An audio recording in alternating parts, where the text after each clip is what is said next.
The topic is the Galaxy Star Drug Prevention Program Syndrome. And of course, we have with us Ms. CGreenlee and Ms. Malone to talk about some of the issues that face drug prevention programs that are trying to, I would imagine, ladies, to assist people who have sort of fallen through the cracks.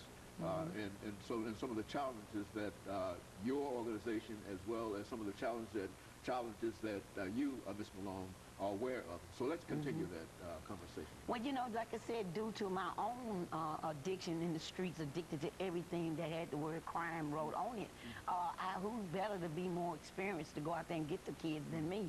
Well, after this has happened to my organization, what I found out, I received phone calls, you know, from everywhere, Los Angeles, Washington, you know, Texas. I was wanting to know, you know, why are people calling me from, you know, other states? Well, they was calling me to say, Ms. Greenlee, this has happened to us. Don't panic, you know, don't give up, don't walk, you know. When you're trying to do something right, don't have the right monies to pay to keep people off of you or either keep people under you when then they come at you. So, you know, it is so irreverent that people that don't believe that this drug addiction is a big part of this violent addiction. Yes, it goes back to the economy, but it started out with the drugs. Because if I hadn't never got introduced to the drugs in my neighborhood, I would have never started doing the crimes to get it or the money to survive my habit. So I just wanted to let everybody know, including the community, that don't judge me. Come on board with me. Let me show you that I have kids in my organization that have two parents, that have six-figure income. I have kids that's not only from the hood, they from Brentwood. You know, I have kids that has been buried because they got caught up in the syndrome because their household refused to talk about it. Their schools refuse to talk about it. Their churches refuse to talk about it. And if you don't let me in to let you know the real truth that I have with your kids, then you're never going to solve what's really going on out here. And if that's what it took to come at me like that, then so be it. I didn't never do number dial 1-800-Jesus. I had no scare tactic on me at all when that happened to me. I don't talk about nothing other than what I'm doing now. That's nothing to talk about. You know, I don't need to talk about the case. That's nothing to talk about. What I need to talk about is, where's all the praying grandmothers and the strong mothers? Where are you? I need you. You know, my son was murdered 2003. I've been in this fight a long time. Now I'm fighting for other kids. I'm fighting for the other mothers' kids. So I don't want anything other than the community, the system, the police department, and the political status to embrace me, not try to destroy me.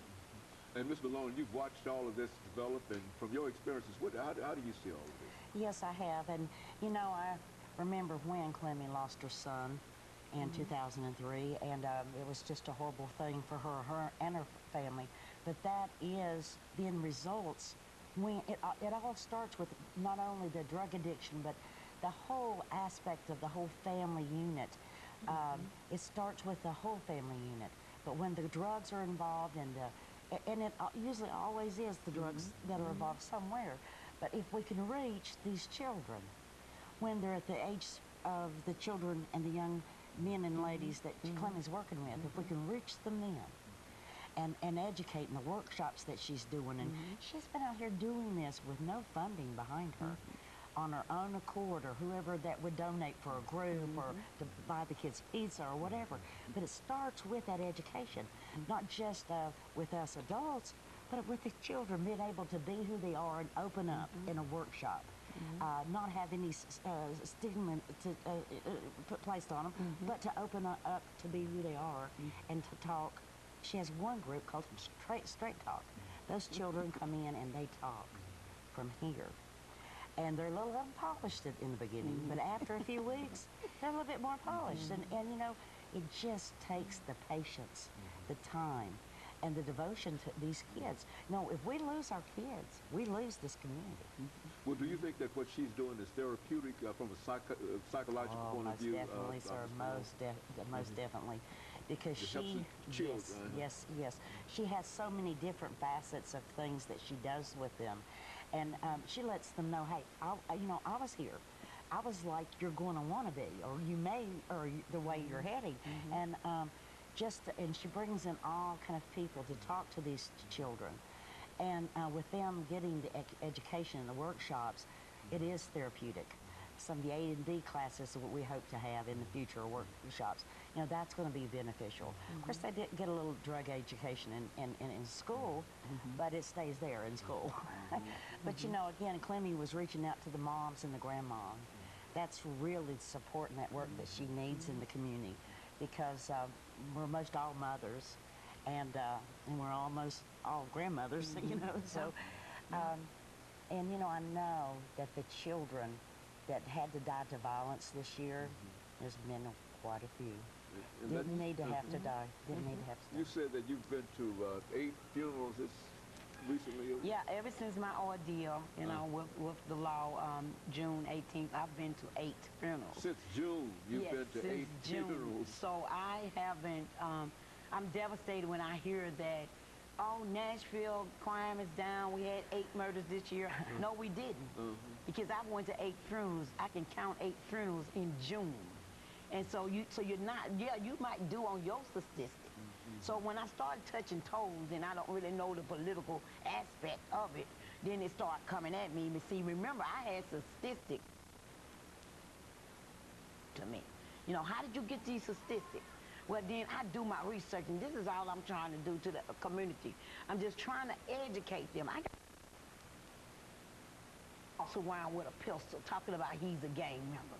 And I don't do nothing to him. I don't know whether to spank him or hug him. But I know I got to still let him be where he's at until I can find a way to talk him out of that gun. I have to get in that dirt, and it's going to stink like hell to get them out of there. So no matter what people say and put on me, I have to do what I have to do. I'm going behind those bushes. I'm going in that hood.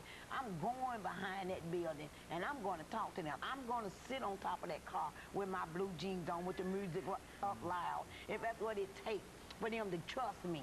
I know what kind of building I had. I know what kind of workshops I was doing, and I know what kind of meetings that I was bringing to the community. So all that other stuff that's out there, I'm not even here to clear my name, because there's nothing to clear. Like I say, dial 1-800-Jesus. I'm just here to let people know that I'm still standing. And of course, we'll be back with our audience following this very, very short commercial break.